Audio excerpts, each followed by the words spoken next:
Pertama yang pasti kalau sebagai filmmaker itu harus siap untuk selalu bertumbuh ya. Karena kan kita apa yang kita tulis, apa yang kita hadirkan di sebagai tontonan itu kan selalu sesuatu hal yang baru. Tapi lu nggak sholat. Menjadi host untuk Kocap.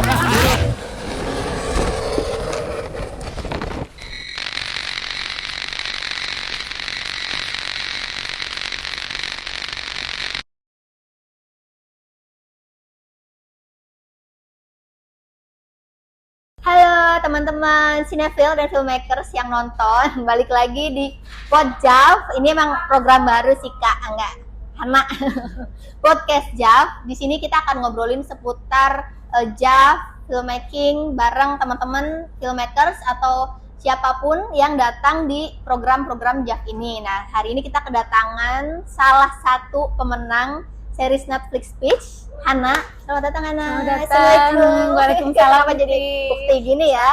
Jadi Hana ini menang Netflix series Lab, ya kan? Series Peach yang diadakan sama Jav, dan itu pertama kali Jav kerja sama Netflix untuk mengadakan sebuah series Peach Lab. Boleh diceritain dulu nggak Hana, backgroundmu apa? Terus kayak film yang dibawa ke Netflix series Peach itu apa? Jadi backgroundku tuh jadi aku seorang produser di Visinema gitu, dan di Visinema ini aku punya teman kerja yang dia adalah seorang sutradara juga di Visinema, namanya Dio. Di sini kita sering banget involve di project yang sama gitu di kantor, dan kita juga suka cerita-cerita. Kita juga dari kampus yang sama, aku S2 gitu. Jadi memang tektokannya dari situ awalnya. Nah pas Jav ini buka lab untuk series gitu, kebetulan Dio memang punya satu cerita gitu yang bagi dia, gue pengen deh punya cerita tentang misteri gitu. Karena kami berdua juga suka misteri gitu, serial-serial misteri itu suka, kayak semacam Stranger Things, Dark gitu kan. Ya udah akhirnya dia cerita, dia nge-pitch dulu lah ke aku, Han ini aku ceritanya ini. Kurang lebih logline seperti ini. Nah terus habis itu mau nggak kalau ini kita daftarin ke series Peach Live-nya Jav gitu. Jadi akhirnya yaudah yuk gas aja gitu. Karena aku juga suka ceritanya. Karena aku juga suka cerita misteri dan aku cocok kerja sama Dio gitu. Kita punya perspektif yang mirip meskipun karakter kami berdua sangat berbeda ya gitu. Tapi cukup selama ini bekerja sama dengan Dio sangat menyenangkan. Berantemnya juga menyenangkan. Jadi ya udah gas aja gitu. Judulnya apa tadi, kayaknya belum ke-spill deh. Judulnya adalah Morbid Meadows. Oke, Morbid Meadows. Oke, jadi sebuah series misteri dark gitu ya. Misteri supranatural. Misteri supranatural. Boleh diceritain nggak proses mulai dari kayak pitching? Kalau tadi kan proses ketemu sama Dio dan akhirnya sepakat bersama gitu. Ini proses si pitch lab dan sampai akhirnya diumumin menang tuh kayak gimana sih? Jadi awalnya setelah kita daftar itu tiba-tiba out of nowhere kan Dio ngabarin, Han kita lolos 20 besar. Oke. Gitu, kayak, serius sih gitu. Nah habis itu barulah kita berdua bener-bener oke. Baru di situ start bener-bener kita mikirin, oh nanti digimanain ya gitu. Nah dan setelah akhirnya kita lolos gitu, terus kita dapat kesempatan untuk ikut workshop dan juga mentorship. Mentor kami Kamila Andini. Oke. Yang seriesnya juga tayang ya, tayang di Netflix, Gadis itu ketika proses mentorship ini sebenarnya banyak sekali perubahan dari yang awal banget kita tulis. Jadi pun karena ternyata untuk nge-pitch series dengan nge-pitch film itu sangat berbeda. Oke. Sistem di series juga tuh berbeda. Kalau di series kan ada showrunner. Kalau film kan kita ya produser, sutradara, penulis gitu.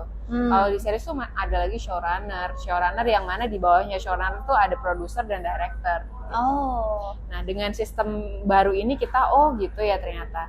Dan dengan format pitch juga yang mana kita juga harus ngejelasin pilotnya kira-kira ceritanya akan bagaimana. Nggak sekedar sinopsis, nggak sekedar logline dan sinopsis aja, tapi benar-benar runtut act 1, act 2, act 3-nya kira-kira akan seperti apa. Seluruh episode. Nah, dan selama 1 bulan lebih kita develop itu sama Kamila Andini dan masuk dari materi-materi yang disampaikan sama mentor yang dari USC, Jason Schumann, itu banyak banget hal yang baru yang akhirnya mengubah banyak hal, meskipun secara garis besar tetap sama ya, misteri supranatural. Oke, berarti si Netflix series Peach ini nggak cuman di JAV ya, tapi sebulan sebelumnya tuh lewat online gitu? Iya, lewat online. Setiap hari Selasa pagi jam 8. Oke. Harus bangun sangat pagi. Panjang prosesnya untuk kayak revisi. Iya, cukup panjang. Apalagi Mbak Dini, kita beruntung banget karena dapat mentor Mbak Dini, karena beliau nih sangat amat istilahnya telaten gitu loh, mendengarkan kami, diskusi dengan kami gitu. Kalau untuk satu kali mentorship kan seminggu sekali, itu bisa sampai 2 jam lebih gitu, untuk membahas tentang bagaimana relasi antara satu karakter dengan yang lainnya, kemudian motivasi kalian itu ngasih karakter ini, backgroundnya seperti ini tuh apa, bagaimana nge-build empati penonton ke masing-masing karakter, itu semua dibahas bareng sama Mbak Dini. Dan dari situ akhirnya kita juga diskusi, nggak cuma Dio sebenarnya ya, series ini ada lagi co-writer kami namanya Lia, yang juga ikut workshop ini dari awal, ikut setiap kali kita diskusi. Dan bahkan untuk karakter tadi, karena Mbak Dini bilangnya harus punya koneksi, background, dan ini kita buat semacam kalau kayak dark jalinan benang hubungan satu sama lain kayak gitu. Dan itu perdebatan dan melibatkan banyak sekali imajinasi, kayak gimana kalau ini jangan-jangan di hubungan lain mereka punya ini, punya itu gitu. Dan itu seru banget. Kayak karakter tree gitu ya, yang kayak cabang-cabang. Iya betul. Kalau di drakor kan bikin ini sama siapa, dekat sama siapa gitu. Iya. Kelihatan dekat sama siapa, ternyata. Ya gitulah ya. Gitu. Kalau boleh diceritain ini kan aku sebenarnya selain pengen ngomongin soal Netflix series Peach-nya, aku juga pengen gali soal Hana sebagai produser nih. Karena kita juga sempat ngobrol sama sutradara dari film sebelah yang juga menang, Ko Chandra Aditya. Nah, ini kalau dari sudut pandang produser, gimana sih Kak Hana mendefinisikan perjalanan karir sebagai produser muda gitu, dari satu pitch ke pitch lain gitu kan, gimana tuh? Mendeskripsikan ya? Mungkin kayak awal pitch atau awal ketemu jodoh penulis gimana? Oke. Pertama yang pasti kalau sebagai filmmaker itu harus siap untuk selalu bertumbuh ya. Karena kan kita, apa yang kita tulis, apa yang kita hadirkan sebagai tontonan itu kan selalu sesuatu hal yang baru. Dan dalam setiap proses film tuh, series dan semuanya tuh adalah pekerjaan yang sistemnya komunal. Jadi kita pasti bertemu dengan orang yang baru dan karakter yang baru. Jadi kuncinya adalah bertumbuh dan adaptif gitu. Mau dapat sutradara yang cukup oke tektokannya, atau dapat sutradara yang ngehe, atau yang kayak gitu, itu pasti ada gitu. Dan kuncinya bertumbuh dan adaptif. Kalau nggak seperti itu sulit. Dan kalau sama Dio sendiri, ya karena yang menghubungkan kami yaitu kami pertama satu kantor, kami suka cerita misteri, terus habis itu kami juga dari kampus yang sama. Jadi kami sering cerita aja gitu, meskipun kenalnya juga ketika di kantor gitu, kita ketemu di kantor. Dan dari project itu, maksudnya udah terbukti dari project sebelumnya kan aku juga dengan sutradara lain. Dan dengan Dio ini tuh aku yang merasa dia punya semangat yang sangat besar sekali gitu. Dia bahkan seringkali kayak ngasih masukan-masukan yang juga membangun diriku sebagai seorang produser gitu. Dan juga bisa sebenarnya bernegosiasi denganku, tapi in a good way gitu. Meskipun ada satu hal yang membuatku dengan Dio ini merasa kayak orang lain punya pandangan tertentu dengan orang ini, tapi aku tidak merasakan itu, dan aku merasa cocok-cocok aja, aku connect aja sama Dio. Iya. Oke. Aku tidak merasakan something big problem gitu. Kalau masalah komunikasi itu aku nggak merasakan itu, dan aku rasa sih ketika aku merasakan itu, jangan-jangan emang aku cocok kerja sama dia gitu. Dan I think semua orang juga kayak gitu sama orang lain. Berarti kecocokan sama writer dan director tuh kayak penting banget. Itu penting banget, karena itu tadi kan kita bekerja secara komunal. Kalau di projectnya Hana sebelumnya gitu, either film pendek atau film panjang, selain karena tadi perbedaan susunan kayak ada showrunner gitu, apalagi sih yang ngebedain Hana sebagai produser saat ngerjain film pendek, film panjang, sama sama series gitu? Apakah ada mungkin spiritnya atau apanya gitu? Sebenarnya sih kalau ngomongin spirit, perbedaannya apa ya? Kayak hampir semuanya sama aja ya. Maksudnya spiritnya ketika aku membuat sesuatu tuh something yang memang aku suka gitu. If there is something project yang menurutku kayak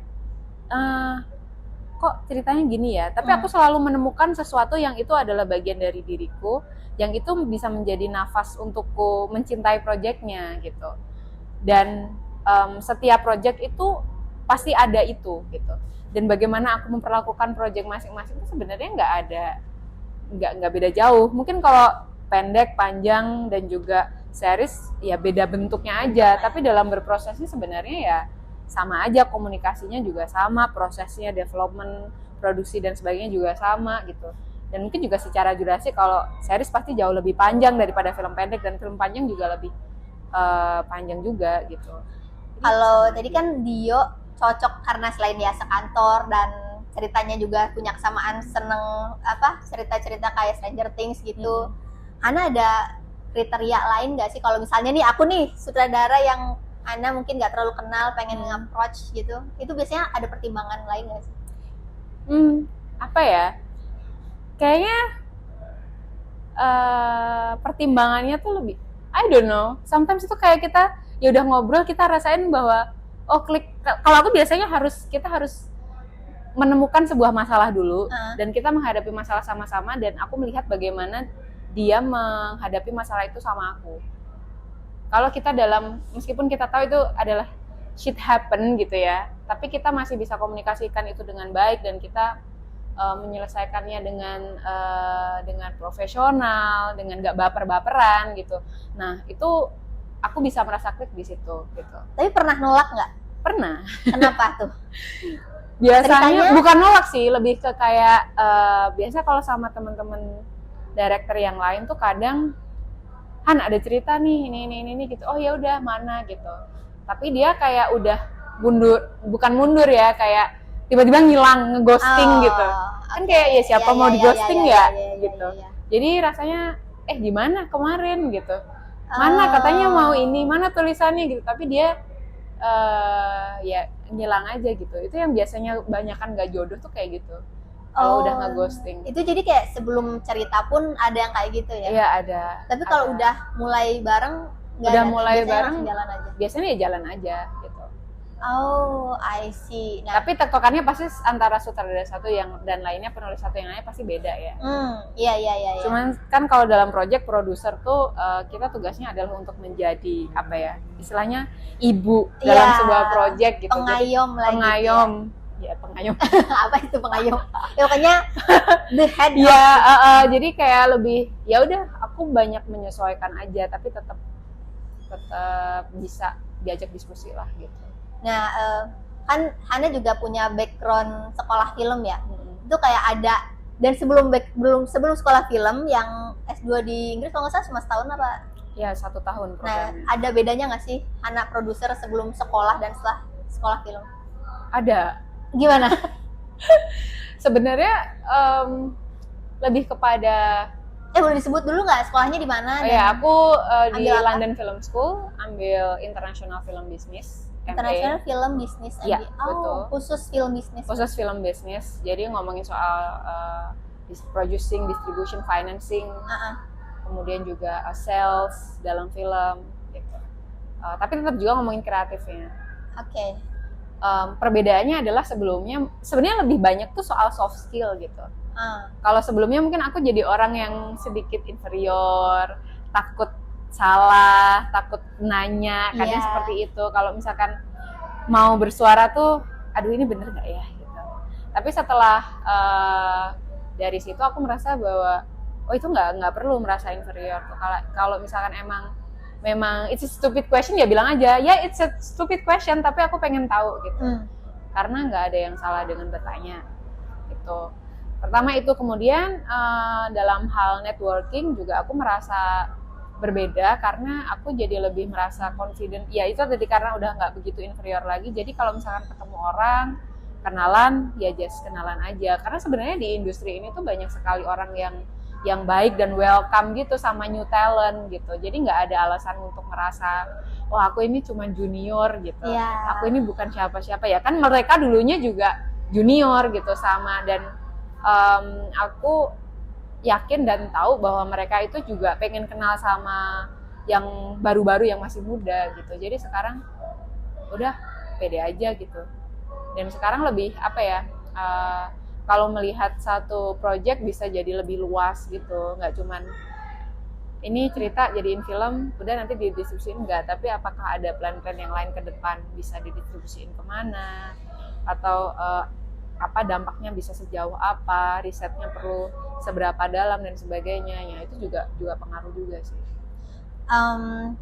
Aku jadi kepo sedikit sih ini ya. Kalau kan setauku Hana juga udah ngerjain film panjang juga gitu kan. Ini juga series. Sebelum ini series ada tuh.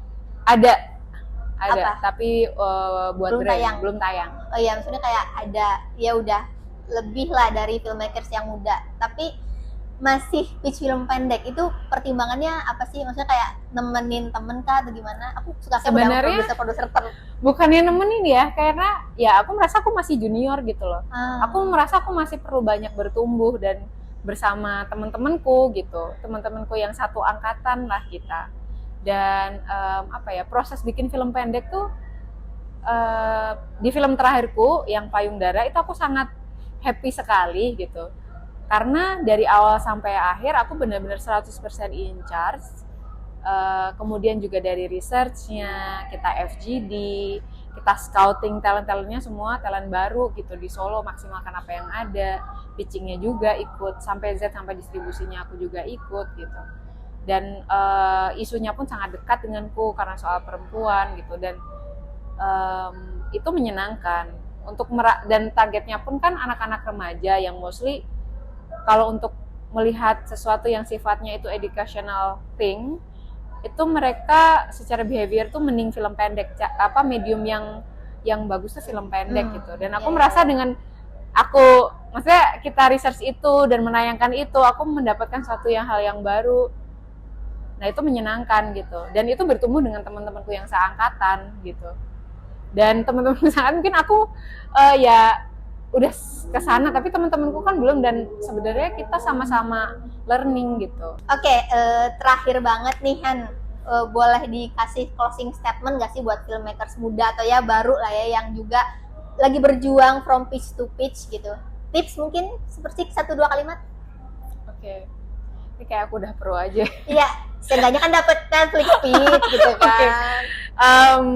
Jadi sebenarnya kunci utamanya tuh adalah ya kita punya keinginan untuk learning lebih dan lebih, dan selalu mengusahakan itu gitu. Kayak apa ya, gimana ya?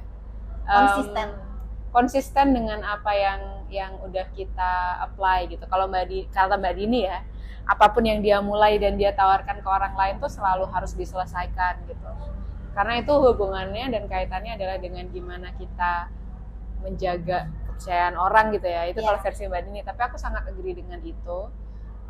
Meskipun di awal-awal, kalau misalnya nih daftarnya itu iseng gitu ya. Nah itu harus konsisten beneran. Maksudnya meskipun iseng, pas dapat another things tuh harus bener-bener dikerjain secara sungguh-sungguh gitu. Karena kalau enggak pun juga for the next-nya juga nggak akan mungkin akan sulit atau harus mundur dulu gitu. Tapi intinya sih kalau memang kuncinya adalah siap untuk bertumbuh dan konsisten untuk melakukan do. Oke. Gitu. Mungkin yang dimaksud Hana iseng itu adalah lebih ke tebar jala ya, kita coba ini coba itu nanti gitu. Yang nyangkut di mana, oke, kan kita semangat. Gitu. Begitu sih teman-teman, makasih banyak udah dengerin podcast kali ini. Selamat sekali lagi buat Hana Netflix-nya. Nanti teman-teman tunggu tayang di Netflix beberapa tahun kemudian. Mungkin nanti di-spill lagi ya. Terima kasih. Dadah.